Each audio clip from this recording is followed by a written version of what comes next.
اللہ تبارک و تعالی جل مجدہ کا لاکھ لاکھ شکر ہے کہ جس رب ذوالجلال نے ہمیں پیارے محبوب علیہ الصلوۃ والسلام کی امت میں پیدا فرمایا، اور دعا ہے کہ اللہ تبارک و تعالی آخری سانسوں تک آقا علیہ الصلوۃ والسلام کی امت کے اہل سنت والجماعت کے اندر رکھے، اسی پر ہمارا خاتمہ ہو۔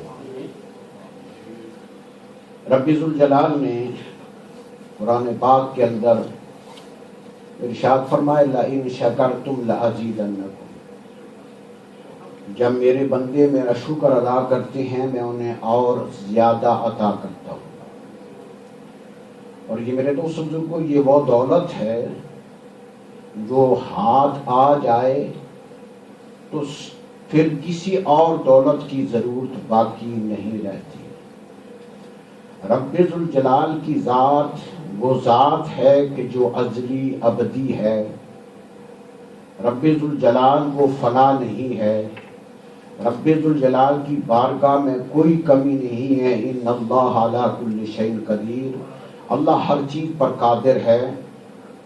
اور جس نے بھی رب ذوالجلال کی ذات کے ساتھ اپنا تعلق مضبوط رکھا ہے، اللہ تبارک و تعالیٰ نے اسے کسی موڑ پر بھی رسوا اور شرمندہ نہیں فرمایا، کیونکہ اللہ تبارک و تعالیٰ کی ذات فرماتے ہیں کہ انا عند ظن عبدی بی، میں اپنے بندے کے ظن کے ساتھ بالکل رہتا ہوں، جو ظن وہ مجھ پر رکھتا ہے میں اس پر پورا اترتا ہوں۔ تو یہ وہ دولت ہے کہ جو کبھی زوال پذیر نہیں ہوتی۔ تو اللہ تبارک و تعالیٰ کی ذات نے اس لیے قرآن پاک کے اندر ارشاد فرمایا وَمَن يُطِعِ اللَّهَ وَرَسُولَهُ، جو اللہ اور اللہ کے رسول کی اطاعت کرتے ہیں، فَأُولَئِكَ مَعَ الَّذِينَ أَنْعَمَ اللَّهُ عَلَيْهِمْ، فَأُولَئِكَ مَعَ الَّذِينَ، وہ لوگ ان کے ساتھ ہوں گے، کن کے ساتھ؟ انعم اللہ علیہم، جن پر اللہ نے انعام فرمایا۔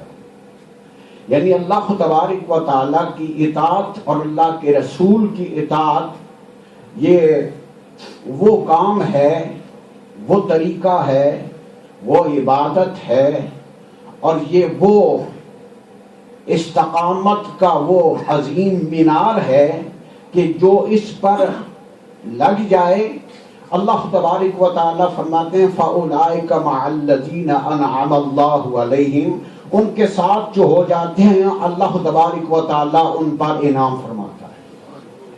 اب انعام یافتہ لوگ کون ہے، اس کی وضاحت، اس کی تعریف اور اس کی پہچان اللہ تبارک و تعالیٰ کی ذات نے خود کرا دی ہے۔ اللہ فرماتے ہیں فَأُولَئِكَ مَعَ الَّذِينَ أَنْعَمَ اللَّهُ عَلَيْهِمْ مِنَ النَّبِيِّينَ، سب سے پہلے جو لوگ ہیں وہ نبیوں کی ذات، نبیوں کی ذات جو ہے جن پر خدا نے انعام فرمایا۔ میرے دوستوں بزرگوں، اللہ تبارک و تعالیٰ کی ذات کا فرمان کبھی بھی ادھر ادھر نہیں ہوتا، خدا کی بات اٹل ہے۔ اب اندازہ فرمائیں کہ جب نبیوں کی فہرست میں دیکھتے ہیں، نگاہ دوڑاتے ہیں، تو اللہ تبارک و تعالیٰ کی ذات نے سب سے پہلے انسان، سب سے پہلے بندے اور سب سے پہلے نبی حضرت آدم نبینا علیہ الصلوۃ والسلام کی ذات کو اللہ تبارک و تعالیٰ نے پوری کائنات کے لیے ایک نمونہ بنا دیا ہے۔ اور حضرت آدم نبینا علیہ الصلوۃ والسلام کی ذات وہ ذات ہے کہ جو سب سے پہلے انسان بھی ہیں، بندے بھی ہیں اور نبی بھی ہیں۔ لیکن کیا ہوا کہ اللہ تبارک و تعالیٰ کی ذات نے حضرت آدم نبینا علیہ الصلوۃ والسلام نے کیا کیا؟ خدا کی رضا کے مطابق، خدا کی مرضی کے مطابق، خدا کی مشیت کے مطابق اللہ تبارک و تعالیٰ کے پیغمبر نے دانا کھایا ہے۔ دانا کھایا ہے۔ اللہ تبارک و تعالیٰ نے فرمایا کہ اس درخت کے قریب نہیں جانا۔ تو کیا ہوا؟ اللہ تبارک و تعالیٰ نے جنت سے نکال دیا، جوڑے کی زندگی کو ختم کر دیا، کپڑے اتروا دیے، جنتی کھانے واپس لے لیے۔ رب ذوالجلال نے ایک کو سر اندیب کے پہاڑوں پر بھیج دیا اور دوسرے کو جدے کے اندر بھیج دیا۔ تو اللہ تبارک و تعالیٰ کی ذات کی بارگاہ میں 300-350 برس زاریاں کرتے رہے، پھر حضور کا وسیلہ پیش کیا تو رب ذوالجلال نے اس جو خطا ہم نہیں کہیں گے، خدا کی مرضی کہیں گے کہ اللہ تبارک و تعالیٰ کی مرضی اسی طرح تھی کہ اگر دانا نہ کھاتے تو دنیا آدم علیہ السلام کی پشت اور حضرت مائی حوا کے پیٹ کے اندر جو تھے ان کے اندر جنتی بھی تھے، دوزگی بھی تھے۔ رب ذوالجلال کی ہر بات کے اندر حکمت ہوتی ہے، اس حکمت کے تحت جنت سے نکالنا تھا، کیونکہ جنت کے اندر دوزخی جہنمی نہیں رہ سکتے، داخل ہی نہیں ہو سکتے، تو رہنا تو درکنار ہے۔ اللہ تبارک و تعالیٰ نے حضرت آدم نبی علیہ السلام جو سب سے پہلے نبی ہیں، رب ذوالجلال نے اپنے نبی کو ذرا سی غلطی پر، خطا پر ساری نعمتوں کو واپس کر لیا۔ آج حضور کا کلمہ پڑھنے والے اگر دن رات شکر ادا کرتے رہیں تو ادا نہیں ہو سکتا کہ لاکھوں کروڑوں گناہ کرتے ہیں لیکن خدا اس طرح نہیں کرتا، اس طرح کی سزا نہیں دیتا۔ کیوں نہیں دیتا؟ کہ اللہ تبارک و تعالیٰ کے محبوب اس دنیا کے اندر موجود ہے۔ تو عرض کرنے کا مقصد یہ ہے کہ انعام یافتہ لوگ جو ہیں وہ انبیاء کرام ہیں، پھر صدیقین ہیں، شہداء ہیں، پھر صالحین۔ یہ 4 قسم کے لوگوں کو اللہ تبارک و تعالیٰ نے اور قرآن نے انعام یافتہ لوگ فرمایا ہے کہ یہ لوگ انعام یافتہ ہیں۔ اب چونکہ نبوت کا دروازہ تو سرکار کے آنے کے بعد بند ہو گیا، تو کیا صداقت کا دروازہ بھی بند ہو گیا ہے؟ نہیں، صداقت کا دروازہ کھلا ہوا ہے۔ وہ صدیق تو ہو کوئی نہیں سکتا جو صدیق اکبر ہے، جو سیدہ عائشہ صدیقہ ہے، جو حضرت امام جعفر صادق ہیں، اس طرح کا صدیق تو کوئی ہو نہیں سکتا۔ لیکن صداقت کا دروازہ اللہ تبارک و تعالیٰ کی ذات نے بند نہیں فرمایا۔ والشہداء، اور پھر شہداء ہیں، اور شہادت کا بھی سلسلہ اللہ تبارک و تعالیٰ نے جاری فرمایا ہوا ہے۔ والصالحین، اور نیکوکار ہیں، یعنی ان 4 قسم کے لوگوں پر اللہ تبارک و تعالیٰ کا انعام ہے۔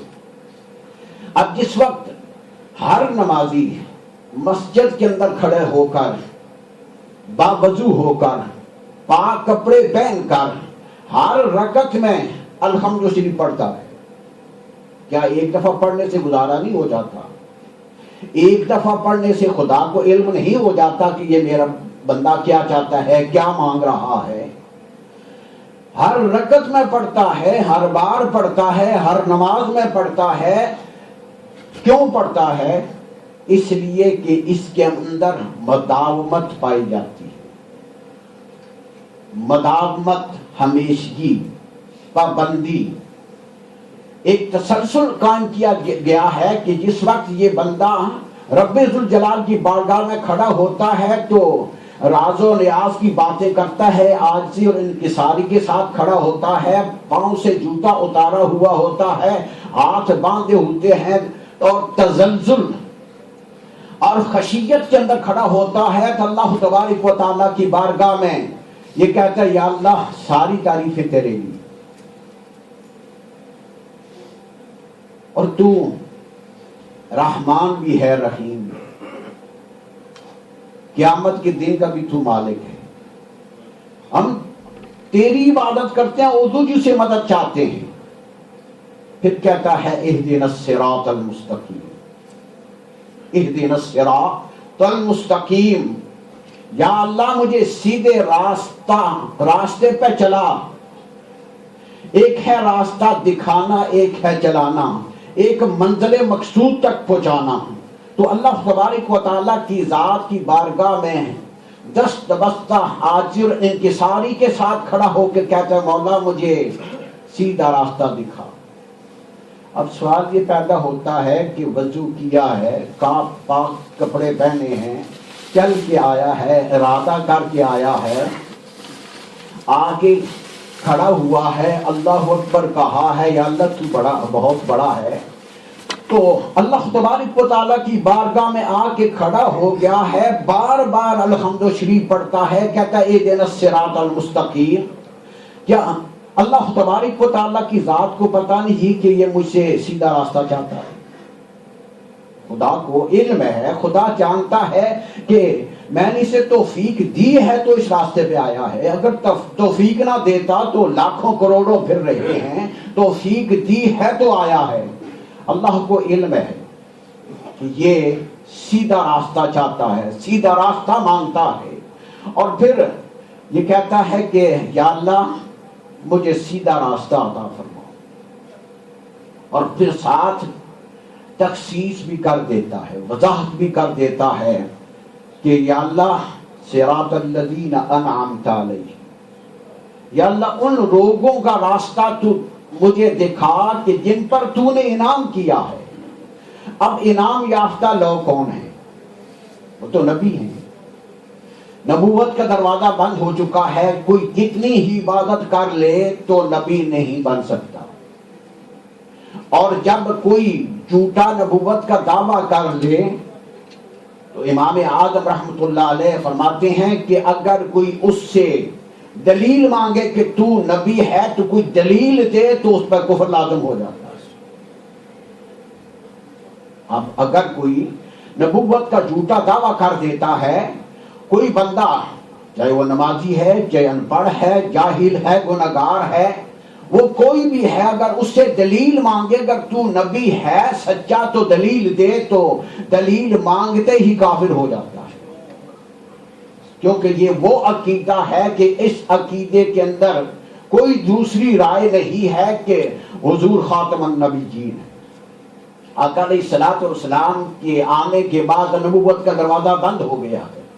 تو اب نبی تو کوئی جتنی مرضی نفلیں پڑھ لے, تہجد پڑھے, ذکر و اذکار کرے, نبی تو بن نہیں سکتا. تو باقی سارے راستے کھلے ہوئے, سچائی کا دروازہ کھلا ہوا ہے. جب بھی سچ بولے گا, رب ذوالجلال کی ذات پر بھروسہ کر کے سچ بولے گا, خدا اس کی مدد کرے گا, خدا اسے رسوا نہیں فرمائے گا. کیونکہ اللہ تبارک و تعالیٰ کی ذات نے فرمایا کہ یہ جو لوگ ہیں نبیین, صدیقین, شہداء, صالحین, یہ چار قسم کے جو لوگ ہیں یہ کامیاب ترین لوگ ہیں.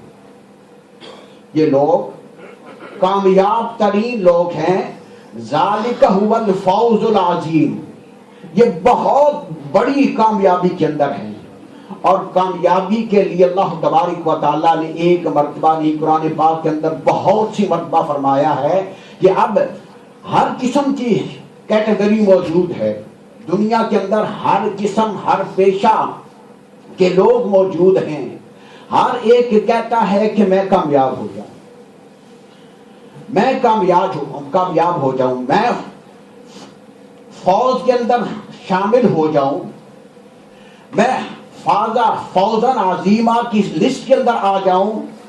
اب ہر ایک کی تمنا ہے, یہ ہے.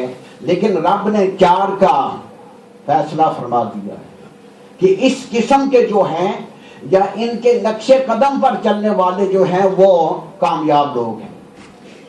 سورہ احزاب کے اندر اللہ تبارک و تعالیٰ نے فرمایا وَمَن يُطِعِ اللَّهَ وَرَسُولَهُ فَقَدْ فَازَ فَوْزًا عَظِيمًا.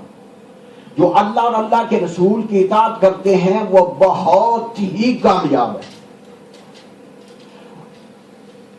وَمَن يُطِعِ اللَّهَ وَرَسُولَهُ وَيَخْشَ اللَّهَ وَيَتَّقِ فَأُولَٰئِكَ هُمُ الْفَائِزُونَ۔ اللہ تبارک و تعالیٰ فرماتے ہیں جو اللہ اور اللہ کے رسول کی اطاعت کرتے ہیں اور اس سے ڈرتے ہیں وہ کامیاب ہیں۔ اب میرے دوستوں کو کامیابی کے یہ 4 راستے ہیں۔ اب نبی تو ہم بن نہیں سکتے، 3 راستے کھلے ہوئے ہیں۔ اللہ تبارک و تعالیٰ کے محبوب فرماتے ہیں کہ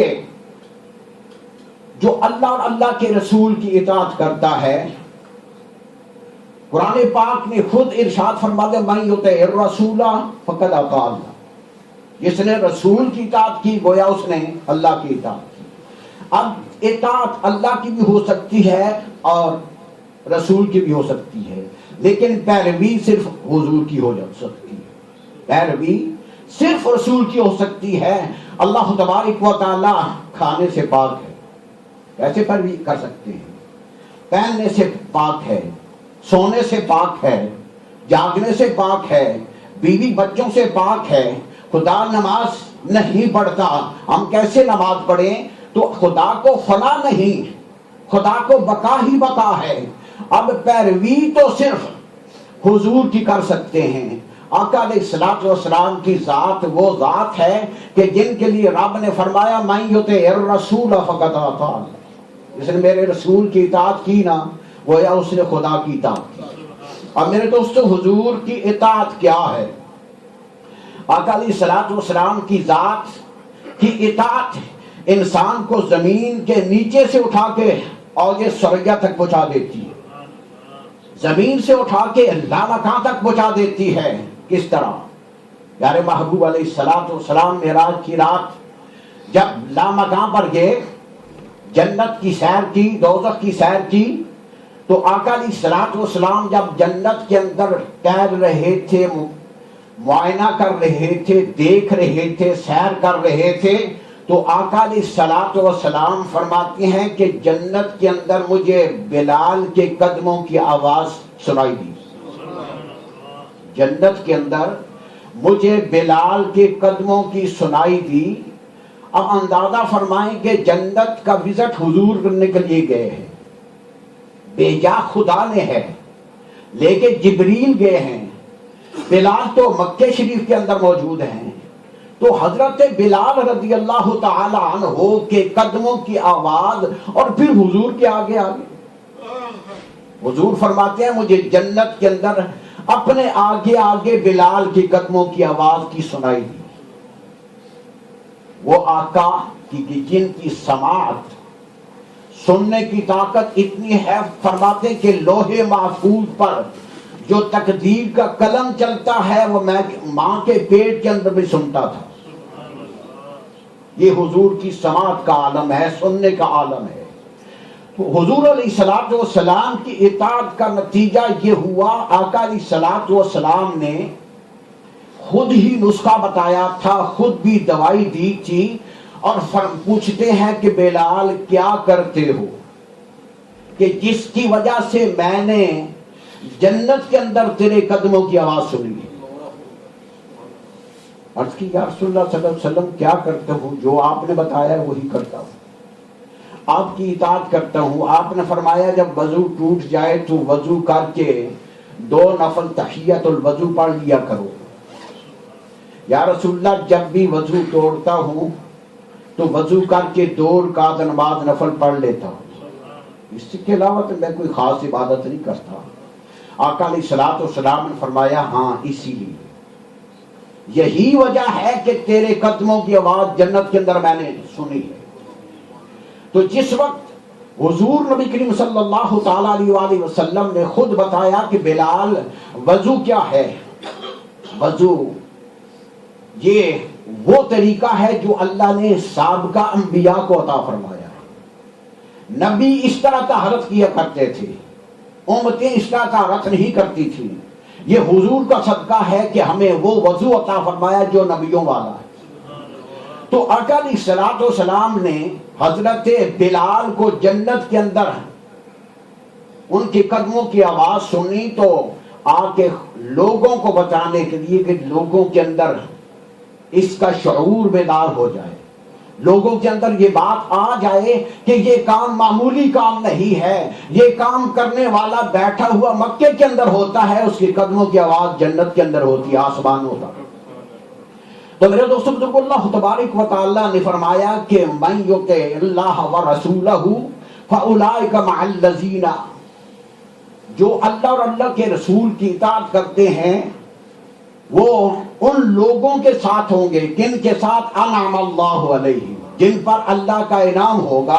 تو ہم ہر نماز کے اندر کھڑے ہو کر یہ سورہ فاتحہ پڑھتے ہیں اور ہر وقت اللہ سے مانگتے ہیں، کیا اللہ کو علم نہیں کہ یہ مجھ سے سیدھا راستہ مانگ رہا ہے، میں سے دکھا دوں؟ تو میرے دوستوں کو پھر بات بہت دور تک چلی جاتی ہے۔ سورہ یونس کے اندر اللہ تبارک و تعالیٰ کی شان یہ ہے کہ اللہ چاہتا تو سب کو ایک ہی امت بنا دیتا، اللہ چاہتا تو سب کو واتبع سبیل من اناب الی، اللہ تبارک و تعالیٰ چاہتے تو سب کو ایک ہی امت بنا دیتے۔ اب یہ مختلف امتیں کیوں ہیں، مختلف طبقے کیوں ہیں، مختلف مذہب کیوں ہیں، مختلف فرقے کیوں ہیں کہ اللہ تبارک و تعالیٰ نے انسان کو یہاں مکلف بنا کے بھیج دیا ہے کہ ان چار والوں کام کرے گا تو ان کے اندر شامل ہو جائے گا، ان سے ہٹ کے کرے گا تو ان لوگوں میں شامل ہو جائے گا۔ اور جس وقت جس نے بھی آقا علیہ الصلوۃ والسلام کا کلمہ پڑھا، ہر قسم کی تکلیفیں آئی، یہ نہیں کہ انبیاء کو بھی تکلیفیں آئی ہیں۔ آقا فرماتے ہیں کہ سب نبیوں پر جو اللہ نے آزمائشیں بھیجی ہیں، امتحان بھیجے ہیں، سب کے ملا کر اس سے زیادہ اللہ نے مجھ پر امتحان بھیجے۔ اب یہ امتحان کوئی درجے کو کم کرنے والی بات نہیں ہے، کوئی گھٹیا بات نہیں ہے۔ امتحان کے اندر جو کامیاب ہو جاتا ہے اعلیٰ کلاس کے اندر جاتا ہے، اس سے بڑی کلاس کے اندر جاتا ہے۔ تو حضور علیہ الصلوۃ والسلام کا کلمہ پڑھنے والوں کو پھولوں کی سیئی تو ملی نہیں، ہر قسم کی تکلیف برداشت کی ہے، لیکن کیا کیا ہے اعلیٰ حضرت بقول کہ ان کے قدموں میں جو ہے غیر کا منہ کیا دیکھیں، ان کے قدموں میں جو ہے غیر کا منہ کیا دیکھیں، کون نظروں میں جچے دیکھ کے تلوار تیرا۔ یا رسول اللہ صلی اللہ علیہ وسلم، جس نے تیرے قدموں کو دیکھ لیا ہے اس کی آنکھوں میں، اس کی نظروں میں کوئی بڑے سے بڑا خوبصورت سے خوبصورت چہرہ بھی کوئی معنی نہیں رکھتا۔ اور تیرے ٹکڑوں میں بلے غیر کی ٹھوکر پہ نہ ڈال، تیرے ٹکڑوں پہ پلے غیر کی ٹھوکر پہ نہ ڈال، جھڑکیاں کھائیں کہاں چھوڑ کے صدقہ تیرا۔ یا رسول اللہ صلی اللہ علیہ وسلم، اب اپنے قدموں کے ساتھ لپٹا دیا ہے، تیرے قدموں میں آ گئے ہیں۔ اب ہمیں شاہ و گدا کے جو چہرے ہیں وہ تیرے تلووں سے بڑھ کے اچھے نہیں لگتے، اب ہمیں اپنے دامن کے ساتھ لپٹا لے۔